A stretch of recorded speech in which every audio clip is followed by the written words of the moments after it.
I'm confident I would have become a missing persons case. To better paint the picture, here is a description of myself at the time of this incident, 3 years ago. 5'5", 26-year-old woman, medium-length bleach blonde hair, curvy 175 pounds, wearing black high-waisted tights and a pink crop top.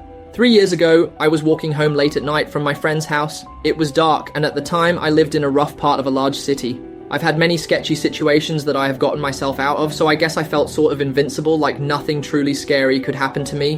When I walk alone, I always stay very alert and aware of my surroundings for my own safety just in case. About halfway home and roughly 10 minutes to my apartment, I noticed a van started tailing me. I was used to this since in my city it's very common for a young woman in a rough area to get propositioned for sex.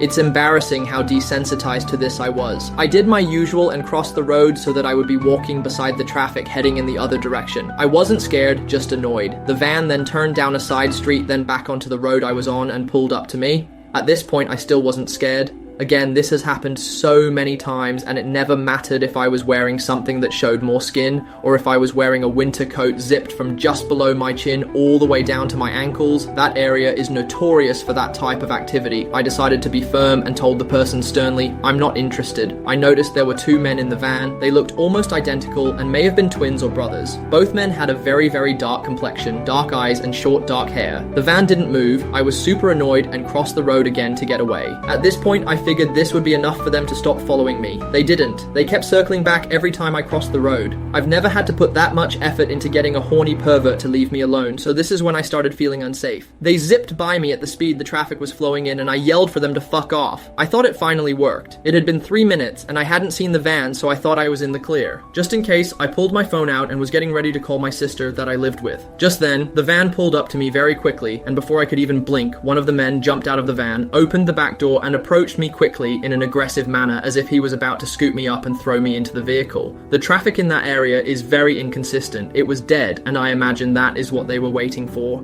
Just as the man was about to place his hands on me, I tilted my phone and said, "You are being filmed in my live video chat. I gave my friends your license plate number, and the police have been notified." I was so scared, but I didn't let that show. I stayed as calm as I could. The man paused like he was considering if I was bluffing or telling the truth, so I tilted the phone more, as if to give the fake audience a better look at him. He then jumped into the van, and they sped off. I have never been the same since that night. I'm afraid of walking alone now, even in the daytime.